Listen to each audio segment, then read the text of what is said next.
Wednesday afternoon, 1 o'clock on March 11th with Bob Sima. Bob Sima was a uh, former neighbor, although I never actually met him. Mhm. But he lived in the same area that I lived, and he is now in Florida. Um, Let me say hi. How are you, Bob? Hi, brother. Good to old neighbor. Old neighbor. That's we're all neighbors, but yeah. Nice to be on with you, and good. It's our first time meeting, so I'm excited to learn more about you and share about me and just have a great conversation. Me too, because I listened to your music first on Facebook, and then some Mm. um, on YouTube, and just fascinated. The video that you did, and you freestyled it, absolutely beautiful. Um, and you talked about I'm just the same as you, and Mm. you what a beautiful way of talking about empathy. Mm. Yeah. You're talking about insignificant somethings when I spoke my Insignificant, yes, spoke my lyrics. Yes. Yeah, sometimes I do that because it comes out differently when it's not around the container of the song with the melodies and everything. So it goes straight through, the words. But yeah, that definitely freestyled that. That was fun. Yeah, I love that. Love that the words in that song. I think the freestyling gave it a poignancy, a beauty and a depth to the message Mm, because there was no. I'm going to say the word interference, although I don't think music ever actually interferes. But it was just you and the message. You don't get lost in the playing. Uh, just a message verbally told in such a beautiful way that it just struck me. yeah, I'm glad it reached you that way. I think you're kind of tapping into something pretty ancient there because I mean I'm really into storytelling and mythology and do that through the songs, but there's just something, there's an immediacy when someone's just sharing something that's just on the tip of their tongue and they're just letting it off right now, right here, in this moment, in this now moment, and it changes and it fluctuates and it's live and it's here. It's there's it's that's the potency that I think that that is the word for me is authenticity. Yeah, Yes. just authenticity, which is if you do any digging around on that word, authenticity is they talk about energy, the energy that we emit, and the frequency of that energy, and they talk about love as having this really, really grand frequency, the highest caliber, and they've measured this, of energy that comes off of us is not even love or compassion or any of that. It's authenticity. That's the highest frequency and the highest vibration that you can give off is just being real, just being real. So, Bob, could we say that when we are authentic, when we're being real, that love, compassion, empathy are the natural attributes that come from that? That's a great inquiry, great follow-up. Probably, Probably. probably. Do I have the answer to that? I don't know. I never really thought about what's behind it. What is that energy? What does it even mean?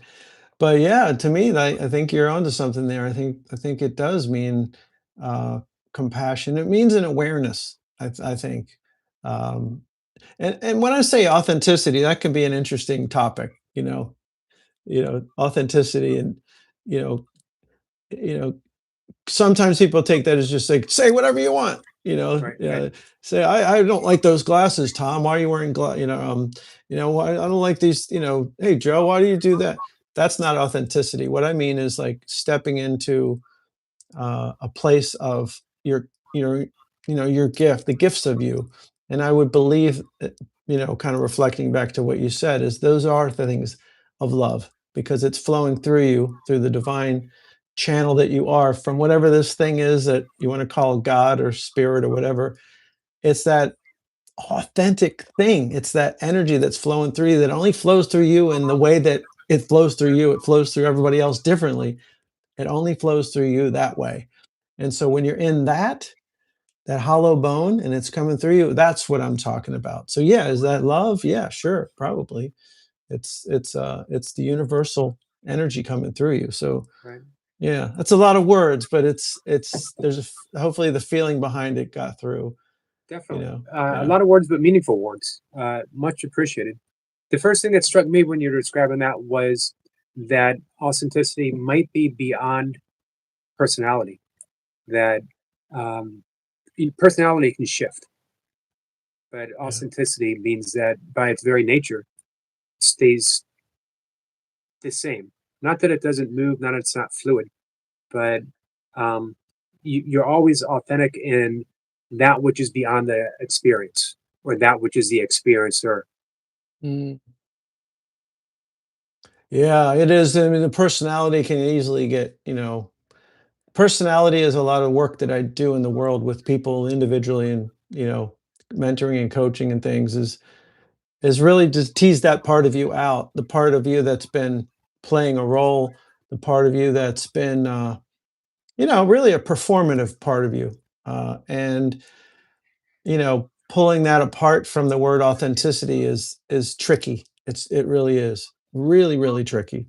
And, to me, it's distilling it down to just the purity that's coming through you, unfiltered, unaffected. And how do you say it's unaffected by your programming and your history? Because that's a tough thing to do, right? Right, But to me, that's the end goal is to try to speak through and allow things to come through when I sit with my guitars, to let things come through. It's going to be filtered a little bit by my personality and my persona and my performative self, but when I when I get out of the way, that's an overused term, but when I kind of get out of the way of it a little bit, and it does flow, and it is not me. It is not me. I don't even know what I am, but it's not me because right, I don't know how to play the guitar, man.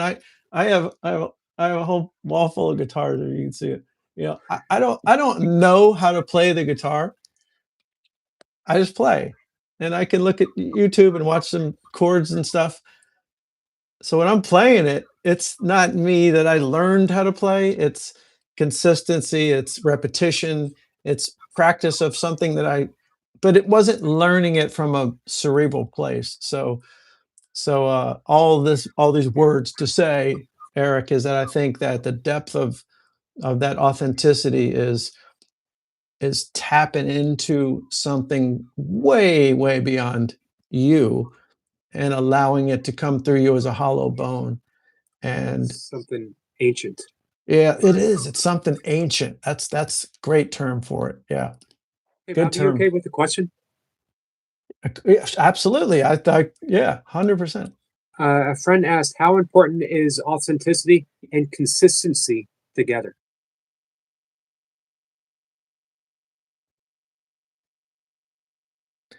I think the word consistency to me comes from a consistent, like a reverence. I like the question. It's intriguing.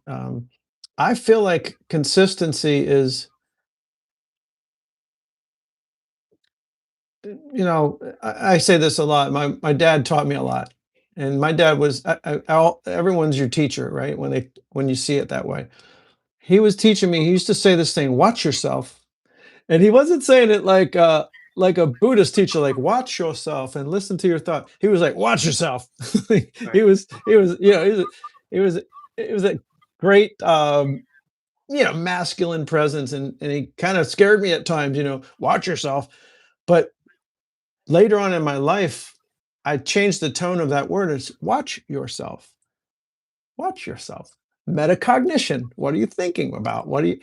Where's the program running? What's the pattern? So just kind of being that. So that's the consistency for me is the consistency of awareness of what I'm up to. Sorry, my phone keeps buzzing, it's okay. and it's making it shake.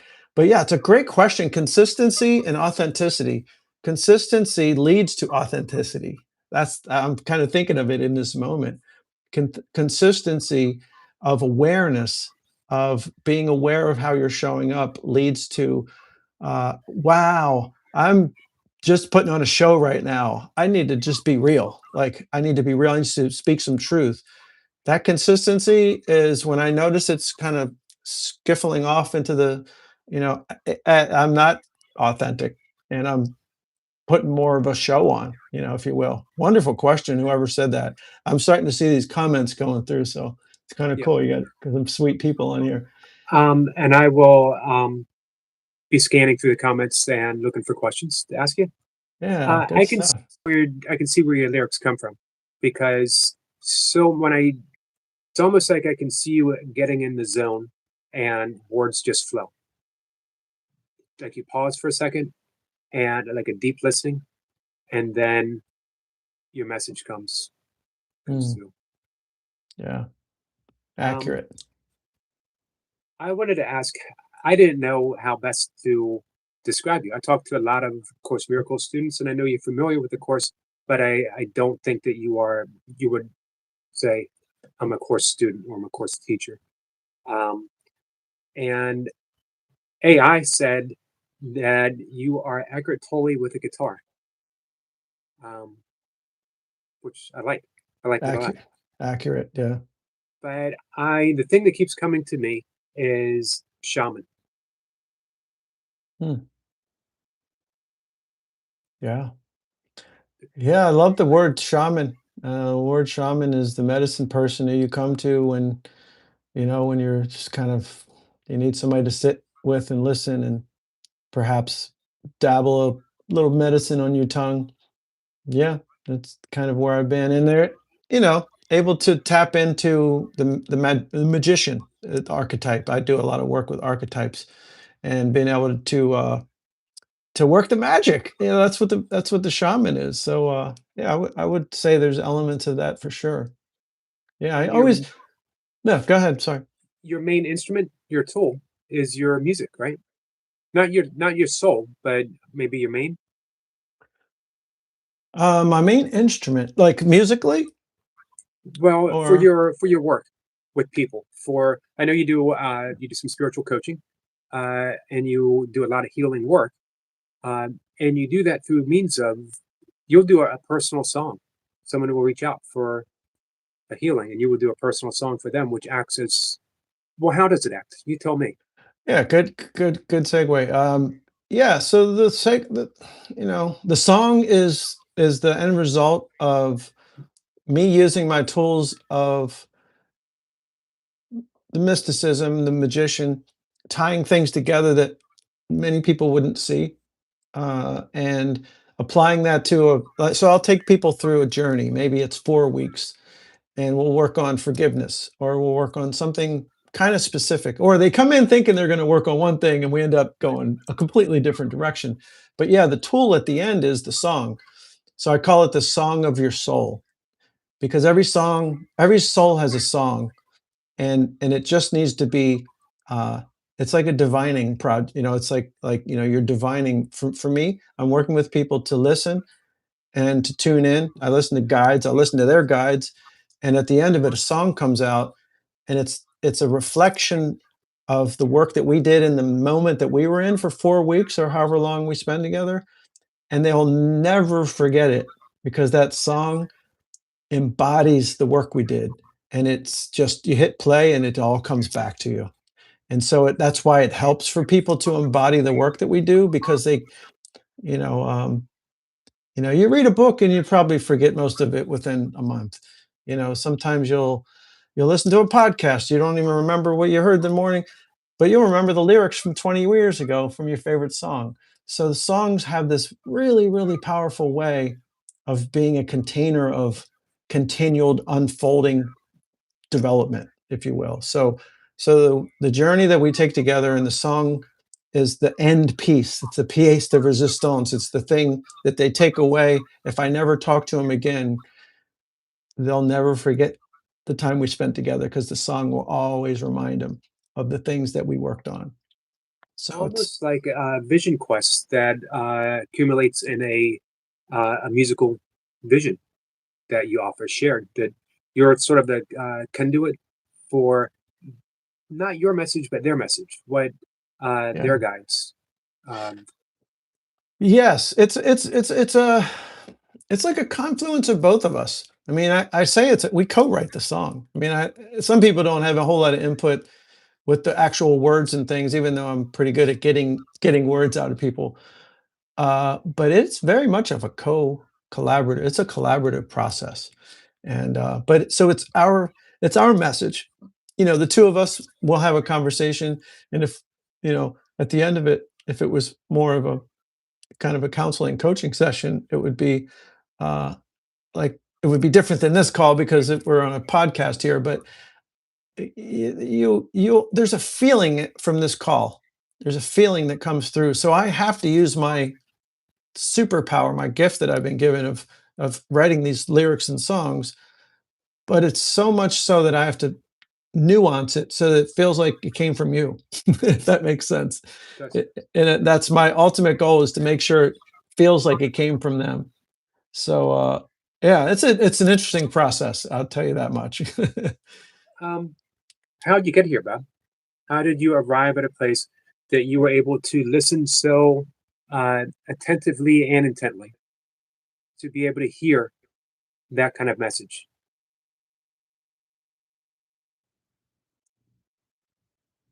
I mean, just 100,000 hours of doing something, consistency, discipline, of finding something I love just with every ounce of my being. S- You know, the music that I do, when I pick up my guitar, I'm immediately in a space of joy and immediately in a space of expansion. And it's clearly what I was put here to do. And there's no question. It's and I have this deep empathy for folks who haven't found their thing yet. And and I understand that feeling. I didn't search for this. It just it's something I couldn't not do. Like I couldn't not do it. So how did I get here was probably just a never-ending quest for allowing the gift to keep coming through, allowing myself to keep picking up my guitar. It's never felt like work. It's never felt like hard. It's always been just like, is it hard for you to get on a YouTube call? You love this stuff, man. You You get know, you send out the links. You can't wait for this. You probably can't sleep the night before, right? And when you were describing that, you found I was going to mention you just described how I feel. I didn't search for this. This was by way of um, lots of things that seem bad when they happen. Um, mm, and I was able to um, uh, use, there's a great lesson, and of course, Miracle 25. I don't know what anything is for, but there's a mm, part of me, something deep within me that does know. And I asked that part, the Holy Spirit, to repurpose everything and led me here. When you were describing your how you arrived here, I thought how beautiful. I wonder if he would. Uh, um, I wanted to say that's how I got here, and I absolutely love it. And it feels weird to say that everything has led me to show up on YouTube every single day, 3 times a day, um, and just talk about the things that I talk about, and have great guests uh, and have these kind of conversations. mm. Well, you're really skilled at it, and it's you feel just as a guest. I'll tell you right now, it just you feel very held and appreciated and intrigued. You know, it takes the right question to pull something out of someone, and you have that gift. So how do you end up anywhere? How do you follow the yellow brick road? Like you just follow the road and you continue to stay present. That word consistency, whoever said that, man, that's just a great word. I love that word. And discipline, meaning you stay with something, you trust it. You got to trust it, right? You're trusting that you sometimes you show up here and there's nobody, maybe your guest doesn't even show up, it happens, right? It happens. And I might have given you a little scare. I was about 2 minutes late. So you just keep trusting, you keep trusting. You don't you know Wayne Dyer he was kind of one of my original teachers, and he used to say motivation is when you have an idea. And I, you know, It makes you think of Tony Robbins, you know, that go, go, go. You motivated, motivated. Inspiration is when the idea has you, right? Motivation is when you have an idea. Inspiration is when the idea has you. And that's when you've arrived. That's when you've found this is my thing. I'm going to do YouTube interviews. I'm going to get spiritual teachers. I'm going to, A Course in Miracles is going to be the blanket over it. Beautiful stuff, man. That's when you know you've been inspired and the idea has you. You can't not do it. You just go, you can't. So that's how you end up where you are, is because you follow something that's pulling you. Wayne Dyer has been a huge teacher for me. In the 80s, he was one of the first people who mentioned Course in Miracles in some of his books. Just little quotes that led me to want to pick it up. And eventually, it's been the basis of my adult life, my Mm, practice. Um, Now, I know you use a lot of modalities, breath work, um, mhm, along with your music. Um, and, you know, you agreed with the Eckhart Tolle with the guitar. When I think of Eckhart Tolle, I think of presence. Uh, and I could imagine that might be your main tool, just to be able to be a presence for someone. yeah, I mean, as your highest capacity when you're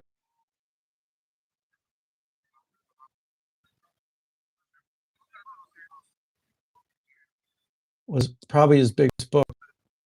To me, where he spoke the language I think that many people understand is when he said, "I can't he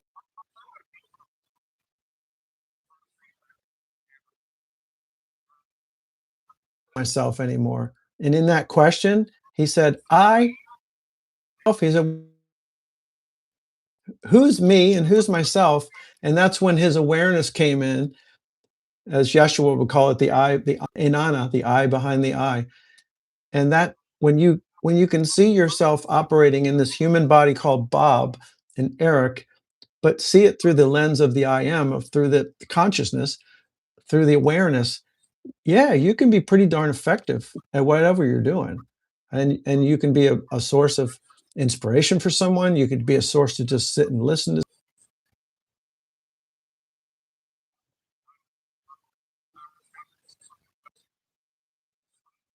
spirit, to God, and you're at your highest what not performance, you're at your highest peak human capacity, I believe. So yeah, presence is definitely the word. Definitely the word. Yeah, for sure. Because when you think about it, without presence, without that openness, then it's the personality that's involved, and the personality is going to have judgments. It's going to have, um, a lot of little discernments that might block the message. If you're working with someone and it's going to lead to that song, that soul song, then I would imagine another word that we could throw in there is purity. Mm, I love that word. Me too. Me too. Purity is such a sweet word. Purity and present. If you're present, you're pure. You're at that purity level. Gosh, there's no struggle, there's no strife, there's no pain. I mean, I've always heard this over and over from all the near death experiences that I've listened to, which is a lot. I just think they have a lot to teach us. Anybody that's been to the other side or whatever you want to call it, and they come back, they always describe the same thing. They describe this purity. They describe this. They can't even describe it. It's just beyond love, and it's so pure. And when you can bring that into this life, holy crap, man! Like you're there. That's enlightenment, I think. And then you're going to leave and you're going to come back and you're going to do something mindless and you're going to forget and then you're going to just keep coming back. That consistency, you just keep coming back. But yeah, purity, man, that's a powerful word. And I just honor that word so much. I love that word. And it means something very deep. Gus. I'm glad you mentioned enlightenment and falling out of enlightenment and falling out of enlightenment, because we love that spiritual pursuit, that eventually I'm going to gain that ultimate awakening. I'm going to be enlightened. I'm going to be Eckhart Tolle. I'm going to be uh, many of the spiritual figures that we hold in such esteem. But really, how it's been for me is that life is a series of awakening moments. That I'm going to use that word purity again, where we touch upon that purity, and then mundane life comes rushing in. I get pulled back into, the busyness of life, but that purity never really leaves once you touch it. Um, it's sort of like tie dyeing. You put your shirt in, you take it out, you see the colors, you take off a rubber band, you put it back in, and you keep going. Um, That's beautiful. every time we touch upon that purity, I'm my life is different. It's altered. It's never going to be the Mm. same again. Yeah, the funny thing, so my last album is, my album's up on the wall there. Just, I always only see him on the Zoom album.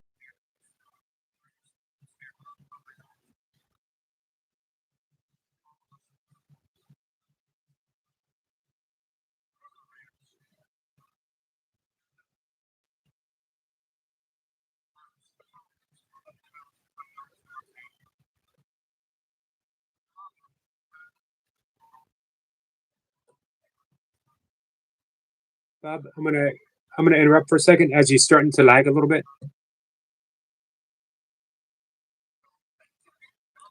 Yes, we're there.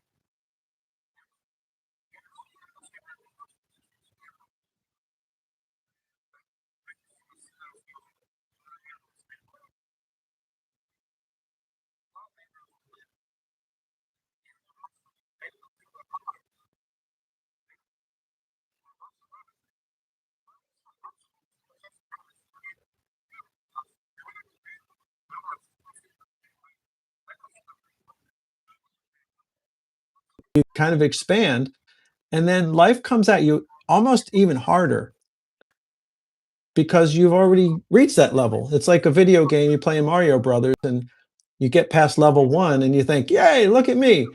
Well, level 2, who are these monsters? I didn't see them in level 1. So they Right. so you so it's like with that increased capacity that you've built by hanging out in the purity a little bit longer, you're now capable of handling the new devils. And I'm not talking devils, but Right. just, the concept of that. So yeah, I think that's kind of why we're here, man. I think it's a classroom. The whole thing's a classroom.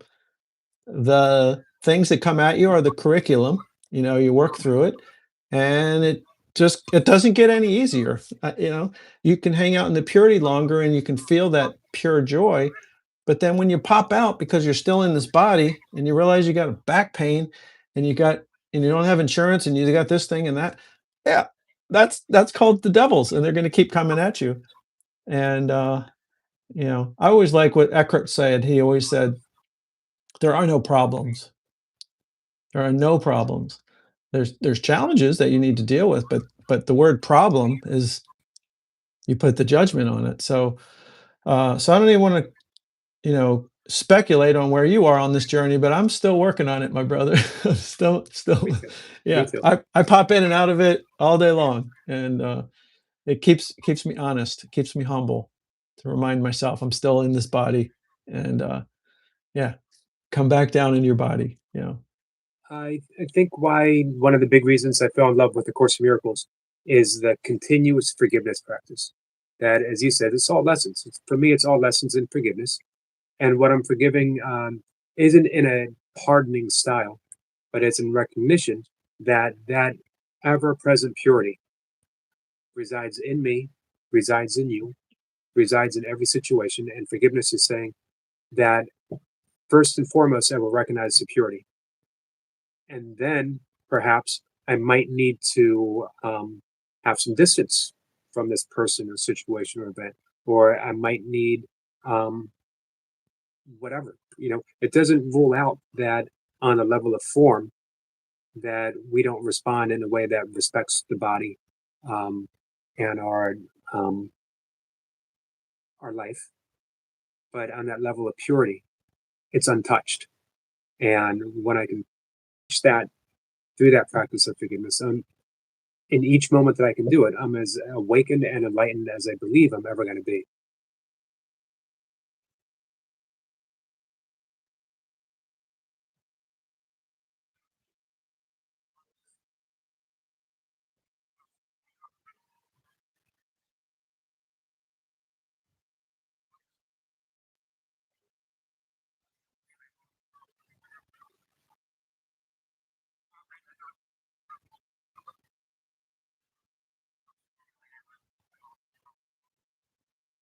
Respect. It's so triggering to people to to go through the questions that I ask in this discernment process. But um, you can watch yourself spiritually and see how what your progress is by how forgiveness works in your life. So it's I think the highest work Can you give us? is understand. Sorry, go ahead. No. I was going to say it's just the highest work to illuminate where you are on your path. Right. Can you describe your thoughts on forgiveness? Let's call it for lack of a better term, a workable definition. So, when you talk about forgiveness, what is it that you would like people to understand when you use the term? Because it's not how we are traditionally used to thinking about forgiveness. Yeah, it's so uncomplicated to me. This is my lens. Some people get a little bit triggered by this, but so to me, through my lens, forgiveness doesn't truly happen until you can thank the situation, to actually thank what happened as part of your journey, is that it came in through a divine plan, landed on you, and you can thank it. You say thank you. You know, uh, if you had, I had my own abuse when I was younger, and until I could actually thank that person, it was sounded like forgiveness. I sounded like, yeah, I forgave him and I released that, but I didn't. And I know I didn't because I still had anger and I still had all this stuff. When you release it to the highest level and you say, thank you for coming along, putting me through that process. First of all, F you, but thank you. And, then all the energy's gone because you realize that they came in to do it and they drew the straw that said, I'm going to do this to you. I drew the short straw. I'm the perpetrator. You drew the longer straw. You're the victim or whatever. Maybe it's backwards. But when you can thank the situation, find all the fruits and the gifts that you got from it, there's no more energy left for anything other than thank you. Thank you for that. Thank you for that. Thank you for that. Thank you to my guitar teacher who fired me after one lesson. I tell that story to people and they're like, I tell the story like, yeah, I went to a guitar teacher, I had one lesson and I went back and he fired me. Literally, a little 10-year-old kid said, this instrument's not, yeah, Music and Arts Center in Ellicott City, Maryland. Thank Okay, you. I used to work at the GNC right next to that. Oh, yeah, yeah. So I tell that story. I'm like, and the teacher closed up the book and handed it to me and said, get out of here. This isn't for you. And everyone's like, oh my gosh, that must have been so horrible. And I'm like, well, in the moment I cried. My mom was out in the car. She's like, what the heck happened? I'm like, I don't know. I guess it's instrument's not for me. I was so mad at that person. I was angry. And then I went through these phases of forgiveness, probably 20 years later. But until I got to this place of like, well, wait a minute. Thank you. Thank you for traumatizing this 10-year-old boy, telling me I was a worthless whatever he said, and this instrument's not for you. You're undisciplined. This is not for you. Thank you for that because that made me actually play the guitar rather than learn the guitar. That was one of the greatest gifts I've ever gotten in my life. And when I tell the story, every single time I look at people and they're like, "Oh my gosh, that's terrible." And I'm like, "Well, in the moment it was, but, looking back," and that's when I sort of frame that idea about thank you. Thank you for that. Thank you so much for that. That's where you get all the gifts according to Eckhart. Keep going back to Eckhart. Uh, if you're given something that he used to say is seemingly unacceptable, and I always use air quotes, this is just unacceptable. I can't accept this situation. You're just about to get wrapped up in some serious transformation because that doesn't get given to most people. A lot of people just kind of get a nice, kind of easy life. You're given a gift. So that's what I think about forgiveness is spoiler alert, that's what the journey is going to be about, but is actually being able to thank the situation, thank the person, thank everything about it. Because until you do, I think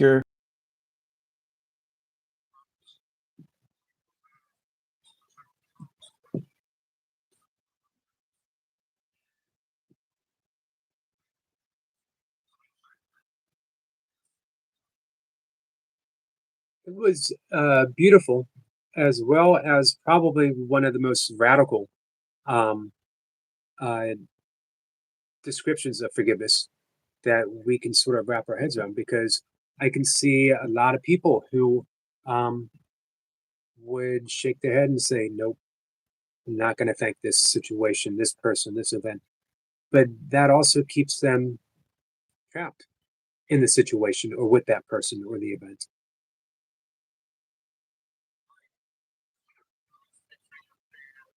it's so radical. It really is. Anything I think that's truly transformation has got to, it's like the truth will set you free, but first it will piss you off. You've heard that before, I'm sure. Uh, the most powerful transformations come from the most radical uh, understandings and awarenesses that and maybe I'm just delusional. Maybe I'm just like, oh, let's just forgive and say thank you, and it's some part of some divine plan, and maybe that's just a bunch of BS. But to me, I've done it, and I've felt it, and I've felt the thing leave, and I mean decades of not something that was like ripping me apart, but that was slowly just creeping into different parts of my. I have a song called "Everything You Buried." Everything you buried was a seed, and it grew in the dark and it just started creeping its way through your life. Maybe it didn't destroy you, but it showed up in these little subversive ways. It showed up in your words, showed up in just the shortness the way you were with certain people. And I watched this process, this radical, and the word radical is overused, I think, but this very, very provocative way to look at forgiveness. And I just watched it very quickly dissolve some of those things. So, You're probably familiar with Wayne Dyer's story of forgiveness with his father. yeah. Yeah, going to the grave and, yeah. Yeah, Yeah. he probably taught me this story. I don't even know where it came from, honestly. I just, you know I mean, Wayne Dyer talks a lot about that stuff. I mean, he talks, that stuff being the divine plan for you. Like, when he, uh, was 5 or 6 years old, I think, his mom took him to the orphanage, Yeah. and, split him from his brother. So, you think about this, "Oh my gosh, this poor kid." Well, he came here to teach about self-reliance, and his words right out of his own mouth were, God said, "Well, get his little ass to an orphanage." I just love that line. "Get his little ass to an orphanage. He needs to learn it." You know? Think about Viktor Frankl. Think about some of Right. these absolutely, brilliant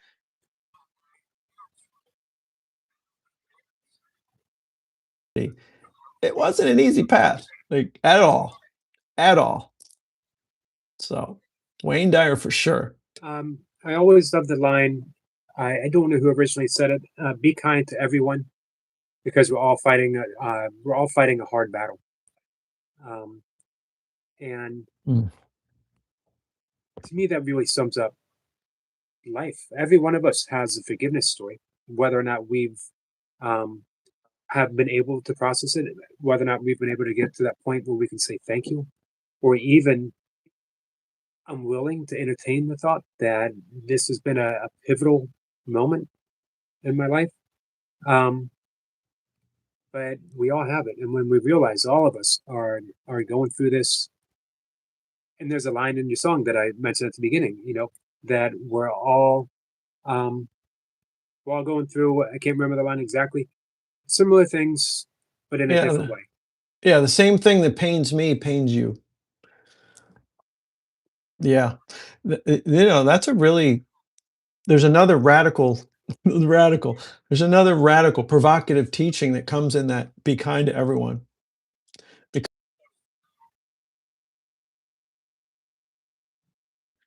boldly going nowhere and actually leaving Friday to take our next group in the jungle in Mexico.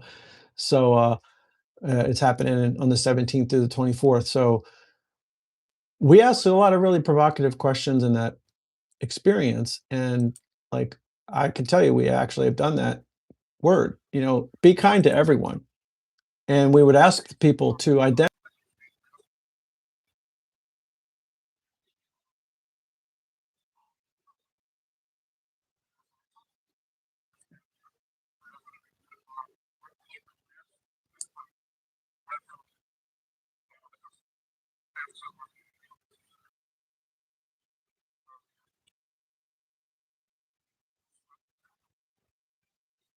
There's a couple questions. We have a friend who's asked several times, wants to ask if you believe in reincarnation.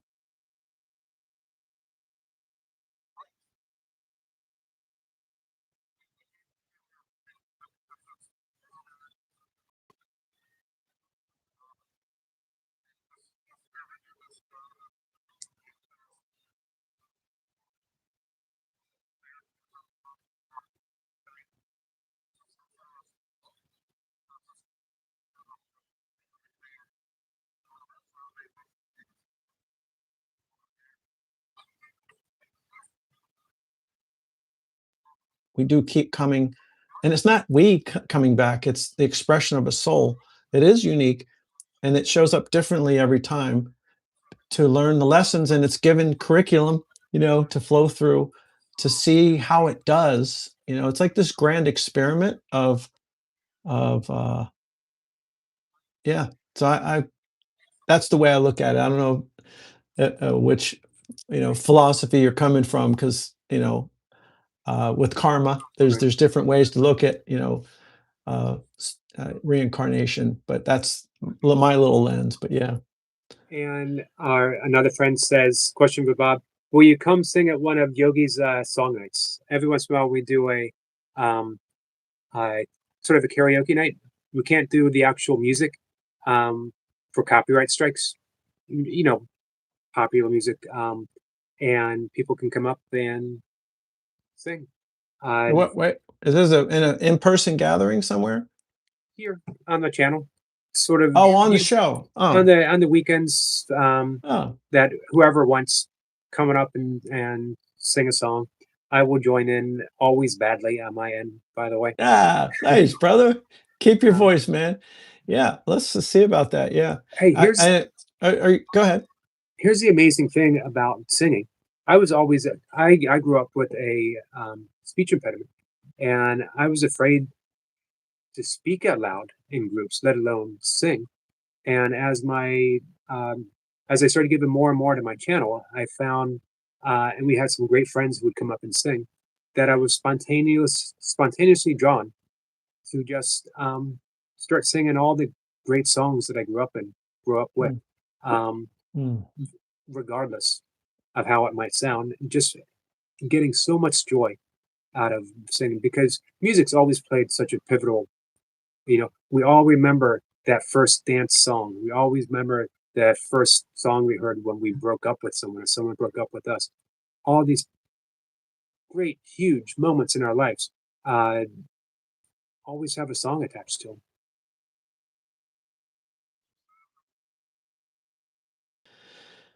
You talk about the shaman, going to the shaman, like what, there's a phrase that I had heard from, I can't remember which shaman it was that said this, but said when you would come to the shaman, they would, and you were lost, lost or disheartened, I think was the word.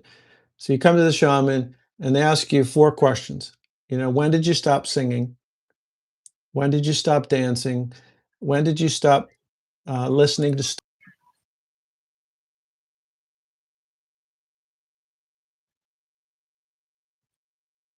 Yeah, so many of us have stopped singing. And if you sing, maybe you don't dance. Singing, dancing, sitting and listening to someone tell a 30-minute story. There's a guy I follow, Dr. Martin Shaw.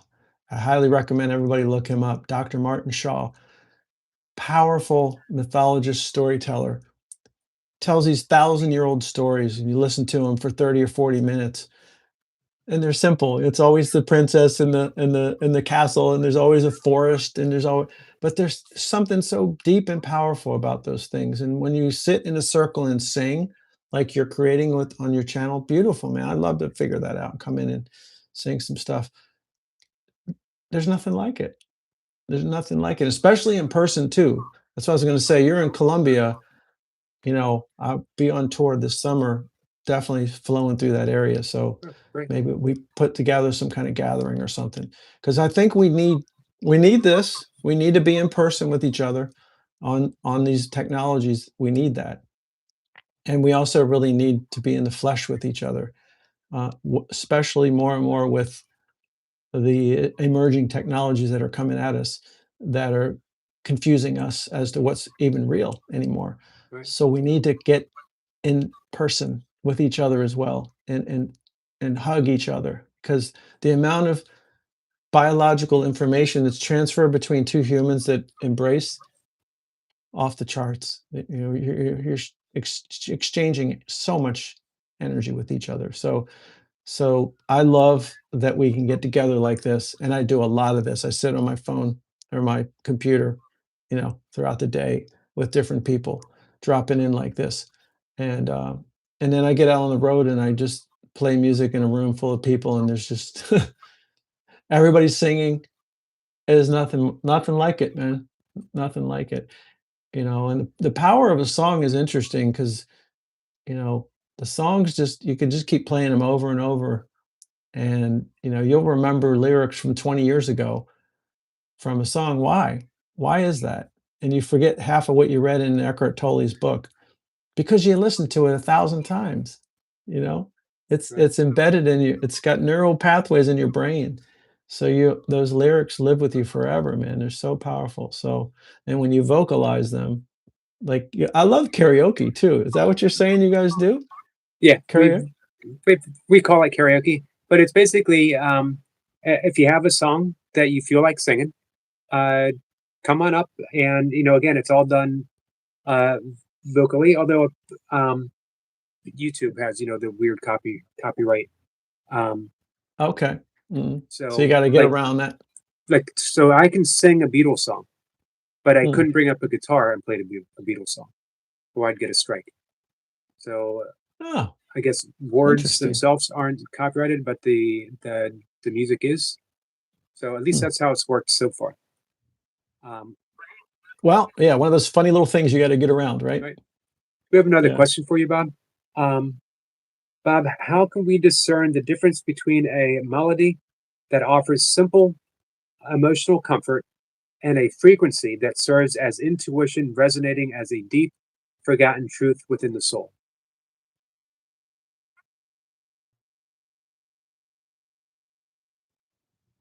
That's a meaty question. It is. How can you discern the difference between a light, comfortable melody that soothes you on an emotional level and a song and a melody that's deeply intentional to, yeah. shift you in some way. Is that kind of the essence of the question? I think so. Yeah. It's intention. That's the word that's coming from me. Uh, and here's the tricky part, whoever answers that question, it depends on the listener too, because some people can listen to,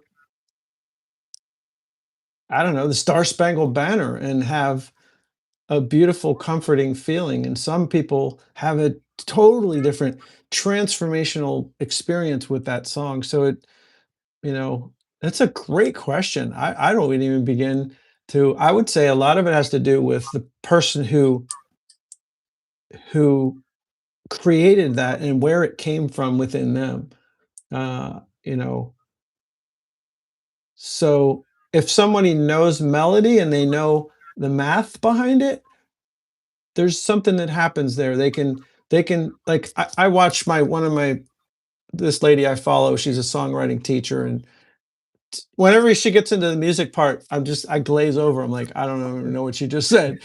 Well, you go to the minor seventh and then you start to feel that compassion. I'm like, oh, so there's a chord that's like about compassion? I didn't know that.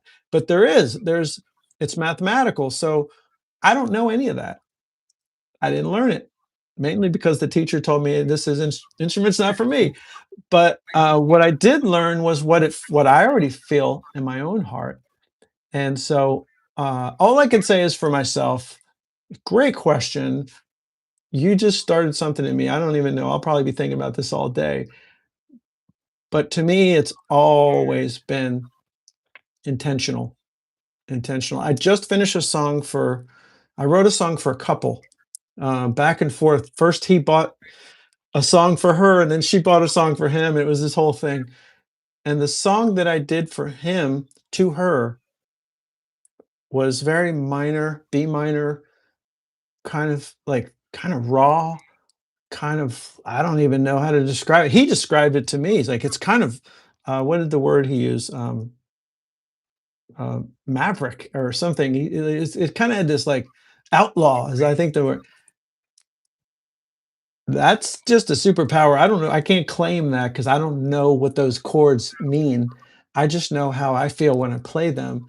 And I brought their story into it with that. And he was like, yeah, like, whoa, like, you know, it became a whole thing with both of them. But it's a great question. Whoever answered that question, you definitely got me going. Yeah, I definitely got think me going. that when you talked about intent, I think that's going to resonate very much with him Mhm. because we've had conversations with him about intention before, that field of intent.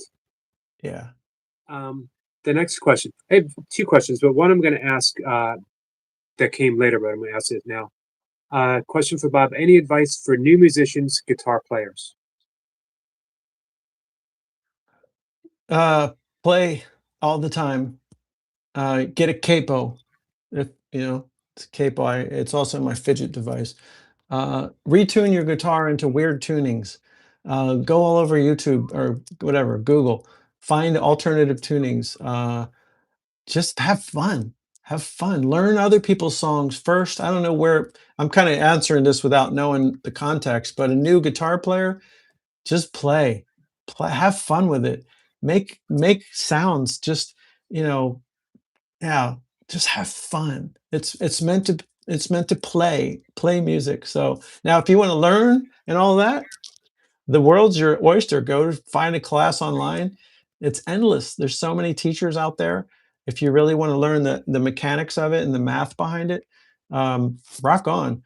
For me, it's always just been pick up the instrument. I mean, I have this guitar back here in the corner that's, if you can see that, but it's that little thing. I don't even know what it's called, but I've never picked up a stringed instrument that I couldn't make music with because I'm curious about what, and it's just you're just rooting around, you're having fun. Just pick it up every day, feel the joy from the instrument. Just be in love with it. It's meant to be played, and I mean played. Have fun. Three people came to mind when you were describing that: um, Jimi Hendrix, Mhm. Miles Davis, John Coltrane, because Oof. they did things that no one had ever heard before. Mm. And I can't imagine that they didn't pause and smile and say, "Who's ever done that before?" Um, and then dive in to see where it led them. Um, 100%, all three of those. Yeah. One more thing to the person that asked that question. There's a book called The Music Lesson. I would recommend that book. It's written by Victor Wooten. It's called The Music Lesson. Look it up.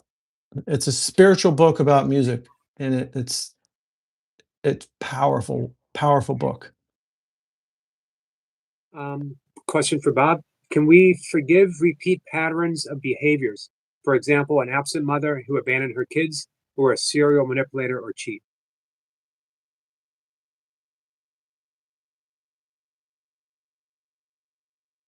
Yeah, no, you can. Depends on how long you want to stay in the situation. I think people stay too long after the lessons have already been learned. There are some things that you forgive and you thank, and then you decide you don't need the lessons anymore, if that makes sense. And then you distance yourself and move to a different area in your life. In other words, some things, just stay in this never-ending pattern that's not your pattern, it's somebody else's.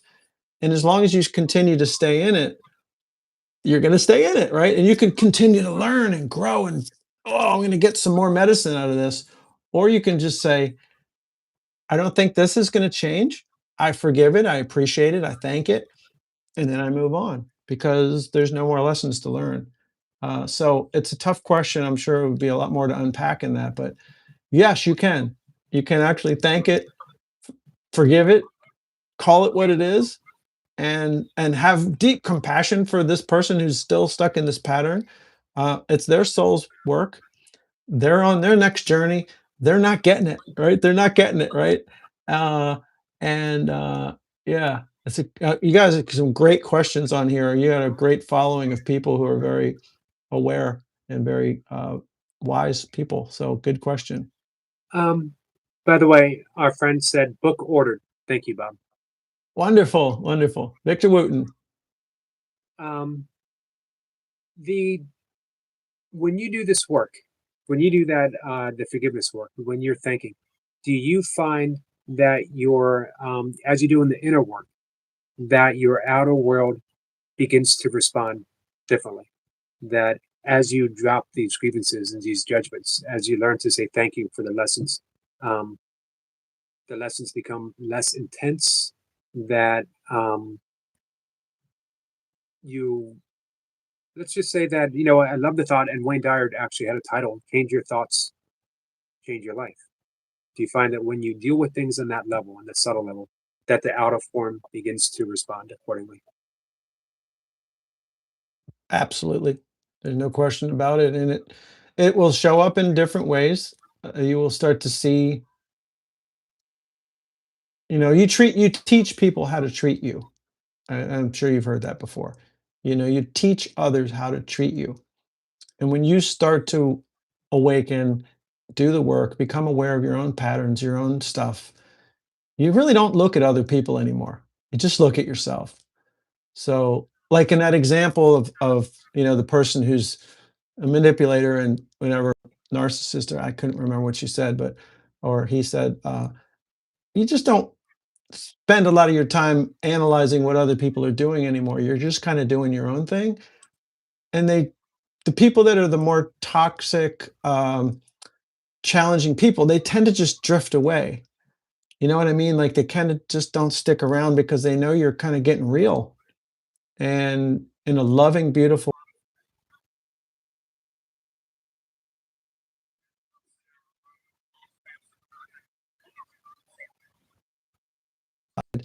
It's just going to happen. It's just going to happen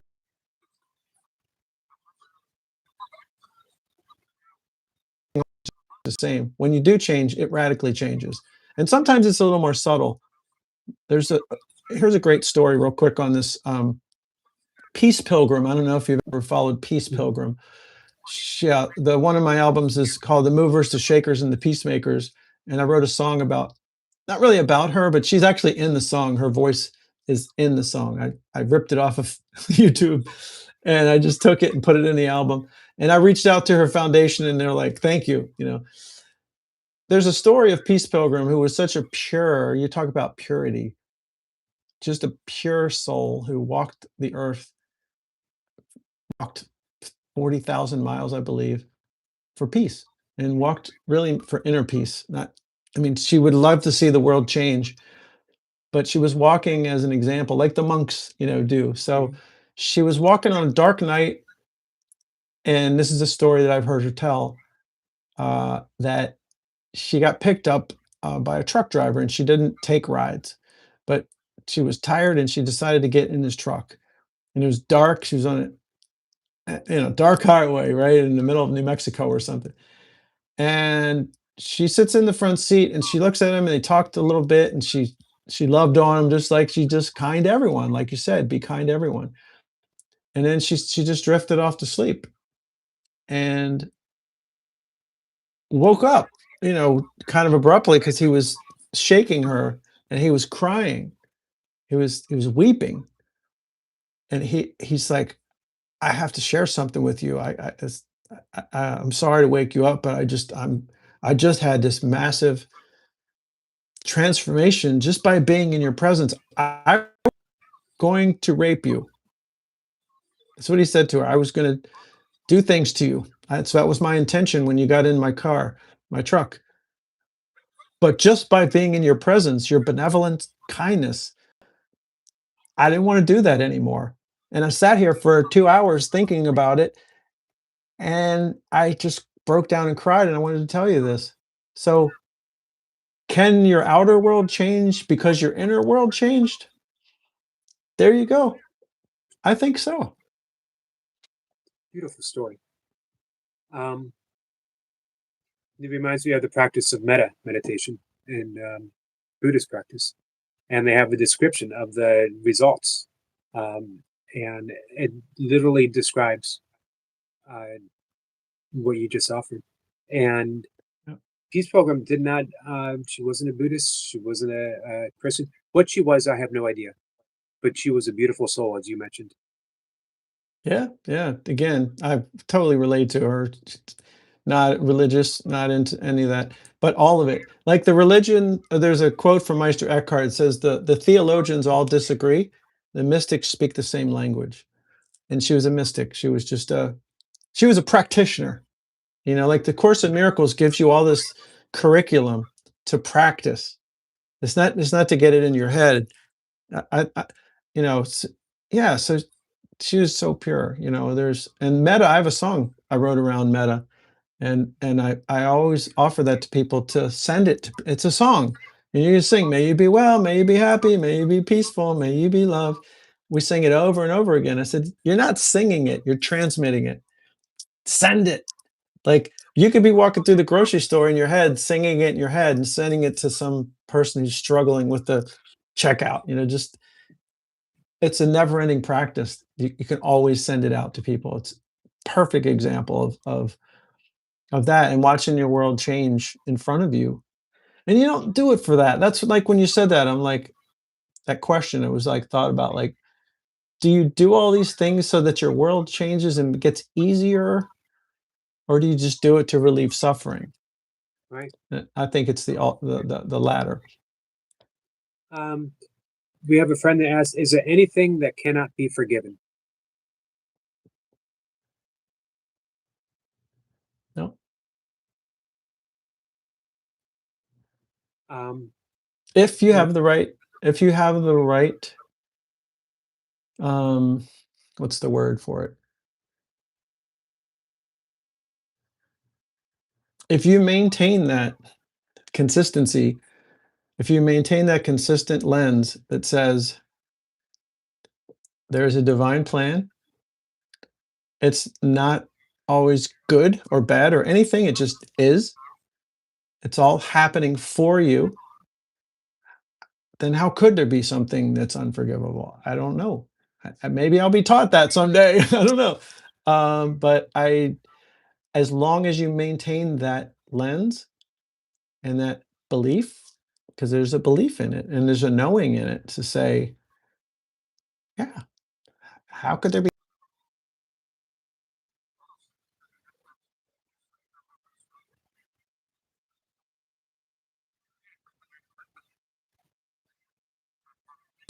that lens on it.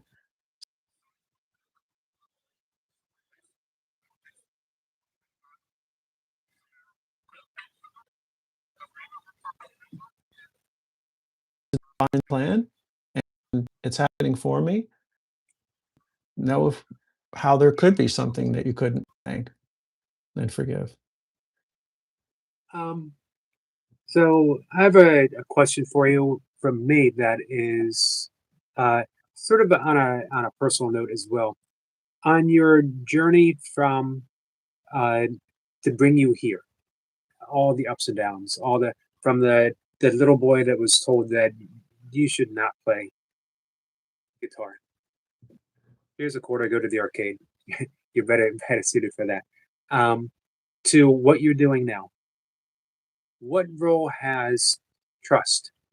Trust in the divine, trust in the universe, trust in God or love, or inspiration itself.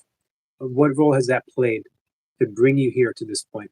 Have you been able to sort of reach that point where you know you're guided? Where Wayne Dyer offers that quote from Patanjali in the Yoga Sutras about I can't remember it. I read it often, but I can't remember it offhand. But dormant forces become alive. Oh, I Uh, love that. Yeah. yeah, me too. Have That's you found that's that? one of my favorite passages. Have I found trust? Yeah. Dude, that's everything. It keeps coming up too. It came up the other night. Just woke up in the middle of the night, you know, with all the things. Why is it in the middle of the night, right? As Rumi says, the morning breezes have secrets to tell you. Don't go back to sleep. So, I woke up in the middle of the night, gosh, what am I doing? What am I doing with my life? Why don't I just go get a corporate job and make a bunch of money and do all the things? Because I'm still, I left the world of corporate, you know, 14 years ago and walked away from the pretty healthy lifestyle to be a complete entrepreneur, but not really even an entrepreneur, more just an artist. It's just Troubadour. a troubadour. Yeah, there's tens of dollars to be made in playing in in these places. So yeah, man, it's trust has been a never-ending bar that just keeps